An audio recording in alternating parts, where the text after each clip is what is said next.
Dr. S.B. Astana, for joining us today and sharing that insight with us on News 6 World. Now we move the focus on to Europe. A Ukrainian delegation has arrived in the United States for talks in a US-led diplomatic push to end the nearly 4-year-old war, as Russians' attacks again took aim at Ukraine's power grid, cutting electricity and heating in freezing temperatures. Kirill Budanov, who is the Ukrainian President Volodymyr Zelensky's chief of staff, has said that he arrived in the US to discuss the details of the peace agreement.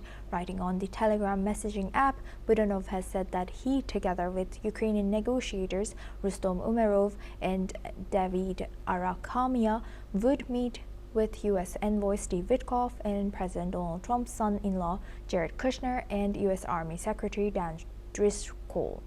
Let's in fact listen into what Zelensky has shared.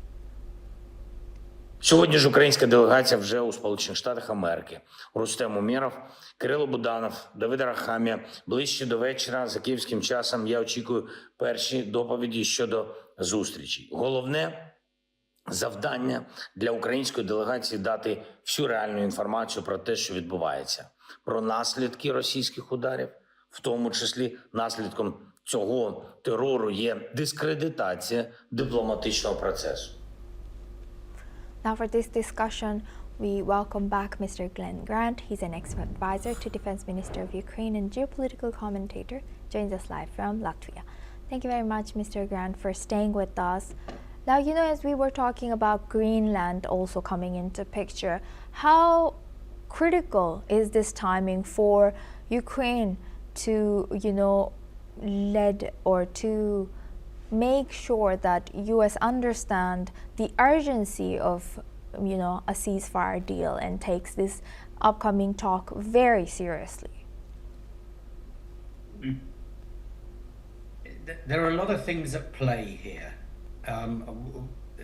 The team is a very strange one, given that Zelensky is in trouble at home because of anti-corruption within his own team. One of the people who has actually been sort of given warnings of suspicion is Umerov, who is actually on this team, and the second one, which is Arakhamia, is one of the most unpopular people in the country, which says that Zelensky is hanging on to a close, tight-knit control of this. And the two things thereafter is American guarantees that their security will be upheld if they accept an agreement with Russia, and they're not going to get that. America is not going to agree to anything that actually puts them face to face with Russia, because Trump is actually working on behalf of Russia. And the other thing is the financial agreement of money effectively from US and US companies to rebuild Ukraine. Well, I don't know why they want this on a peace agreement, because this is going to come anyway, whether anybody writes an agreement or doesn't write an agreement, because companies are already starting to come in. But the big question about this is Russia. This cannot be a peace agreement if Russia is not involved in it. And Russia has made it clear that there's no peace. So this is more a game between Trump and Ukraine and Trump, than it is any real peace agreement. Nobody sees Russia accepting anything because they think they're winning, and they think that they're going to keep going until Ukraine actually capitulates, which they're not going to do. Right. And so Zelensky, doesn't he have any other person?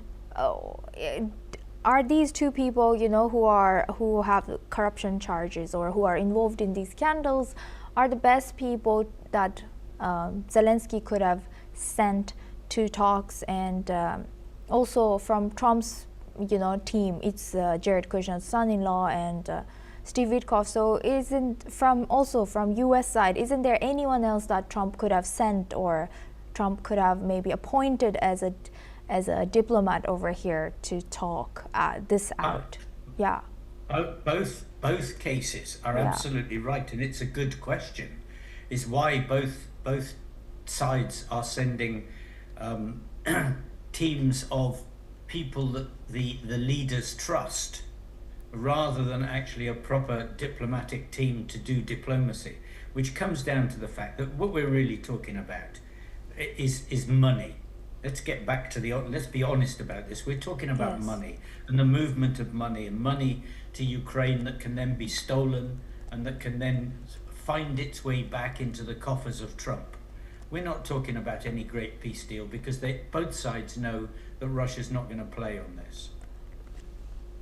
And lastly, so, last week, actually this week, we saw President Macron and a few other leaders hint that they are considering to open channels to talk directly with Russia for the sake of Ukraine, right?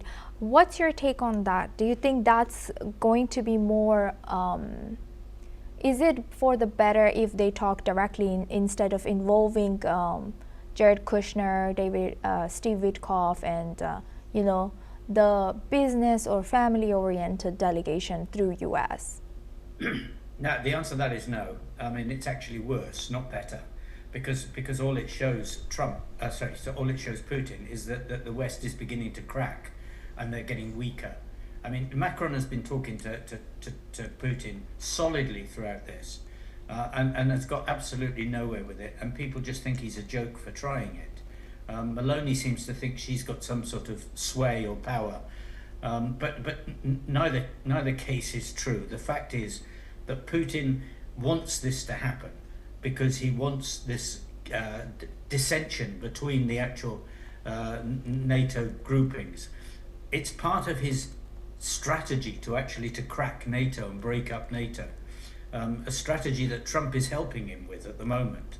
So these things are dangerous. They need solidarity, and they need one voice, not several voices with weak things to talk about that they cannot actually deliver, because they can't deliver what Ukraine wants, and therefore there's nothing they can do to talk to Russia that's of any value. With that, I would like to thank Mr. Glenn Grant for joining us today and sharing that insight throughout our news. Thank you very much.